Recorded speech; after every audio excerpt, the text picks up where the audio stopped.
تاریخ کی کتابوں میں مذکور ہے کہ حضرت آدم علیہ السلام نے کعبے کی جو عمارت بنائی وہ طوفان نوح تک باقی رہی اور بوقت طوفان اسے آسمانوں پر اٹھا لیا گیا۔ اس کے بعد کعبہ معظمہ کی جگہ ایک بلند ٹیلے کی طرح ساری زمین سے جدا معلوم ہوتی تھی، لیکن اس پر کوئی عمارت نہ تھی۔ لوگ اسی جگہ کا قصد کرتے اور اسے قبولیت دعا کا مقام سمجھتے، یہاں تک کہ اللہ تعالیٰ نے حضرت ابراہیم علیہ السلام کو حکم دیا کہ وہ اسماعیل علیہ السلام کو ساتھ لے کر کعبے کی عمارت تعمیر کریں، اور جگہ کی نشاندہی اس طرح فرمائی کہ اللہ تعالیٰ نے بادل کا ایک ٹکڑا بھیجا تاکہ اس کے سائے سے کعبے کی حد مقرر کر لی جائے۔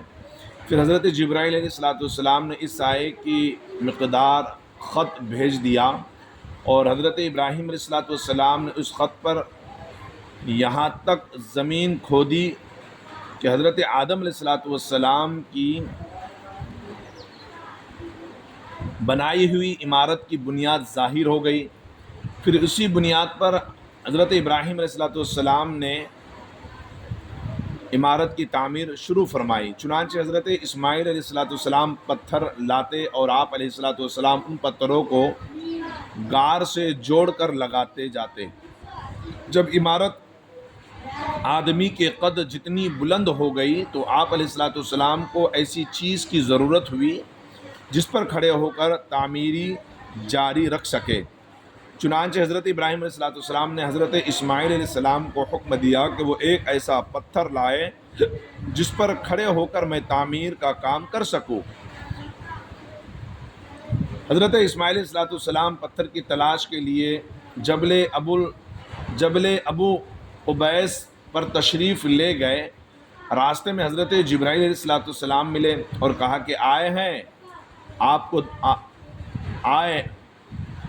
آپ کو دو پتھروں کا پتہ بتاؤں جو حضرت آدم علیہ السلام کے ہمراہ جنت سے زمین پر آئے تھے اور بڑی برکت والے ہیں۔ پھر انہیں نکال کر ایک حضرت ابراہیم علیہ السلام کے لیے لے جائے اور دوسرے کو خانہ کعبہ کے گوشے میں دروازے سے دائیں طرف لگائے، تاکہ جو لوگ اس گھر کا طواف کرے تو اسے چوم کر طواف شروع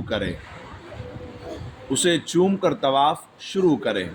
حضرت ابراہیم علیہ السلام ان پتھروں کو ایک کے بعد دیگر لائے اور حضرت جبرائیل علیہ السلام بھی ساتھ آئے اور حضرت ابراہیم علیہ السلام کی بارگاہ میں عرض کی کہ اس پتھر حجر اسود کو کعبے کے گوشے میں رکھ دے۔ چنانچہ اسے اس کے مقام پر رکھ دیا اور دوسرے پر کھڑے ہو کر تعمیر کا کام شروع فرمایا۔ دوران تعمیر حضرت ابراہیم و حضرت اسماعیل علیہ السلام یہ دعا بھی کرتے: ربنا تقبل منا انک انت السمیع العلیم۔ ترجمہ: اے ہمارے رب، ہم سے قبول فرما، بے شک تو ہی سننے والا جاننے والا ہے۔ اس سے معلوم ہوا کہ نیک عمل کر کے اس کی قبولیت کی دعا کرنا انبیاء اکرام علیہ السلام کی سنت ہے۔ ہمیں بھی چاہیے کہ نیک اعمال کے بعد ان کی قبولیت ہونے کی دعا مانگا کرے۔ شروع میں حجر اسود کا رنگ بہت سفید تھا، بعد میں سیاہ ہو گیا، جیسا کہ نبی کریم صلی اللہ علیہ وسلم نے ارشاد فرمایا: حجر اسود اور مقام ابراہیم جنت کے یاقوت میں سے دو یاقوت ہے جن کا نور اللہ تعالیٰ نے مٹا دیا۔ اگر وہ ایسا نہ کرتا تو مشرق و مغرب کے درمیان سب کچھ روشن ہو جاتا۔ اور ارشاد فرمایا: حجر اسود جنت سے اترا اور یہ دودھ سے زیادہ سفید تھا، پھر اسے بنی آدم کی خطاؤں نے سیاہ کر دیا۔ جس پتھر پر کھڑے ہو کر حضرت ابراہیم علیہ السلام نے کعبہ تعمیر فرمائی، اسے رب تبارک و تعالیٰ نے یہ عظمت عطا فرمائی کہ اسے نماز کی جگہ بنانے کا حکم ارشاد فرمایا۔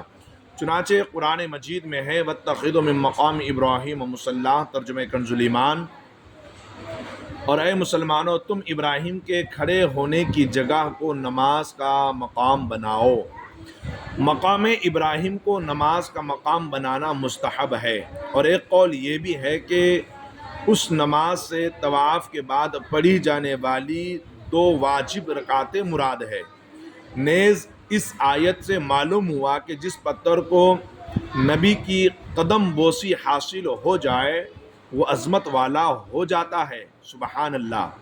اللہ تعالیٰ کے پیارے انبیاء علیہم السلام کی کیا شان ہے کہ عین عبادت میں تعظیم انبیاء کا لحاظ موجود ہے، جیسے مقام ابراہیم کا احترام عین نماز میں کرنا ہوتا ہے کہ بطور خاص اسے پیش نظر رکھ کر اور اس کا قصد کر کے اس کے قریب نماز پڑھنی ہے۔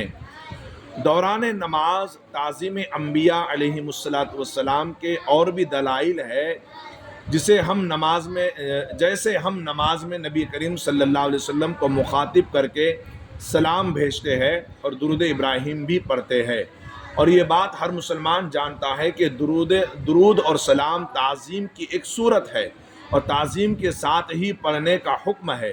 کوئی بے تعظیمی سے پڑھنے کا تصور بھی نہیں کر سکتا۔ مقام ابراہیم کی آیت سے یہی نیک لوگوں کے تبرکات کا تعظیم کا بھی ثبوت ملتا ہے۔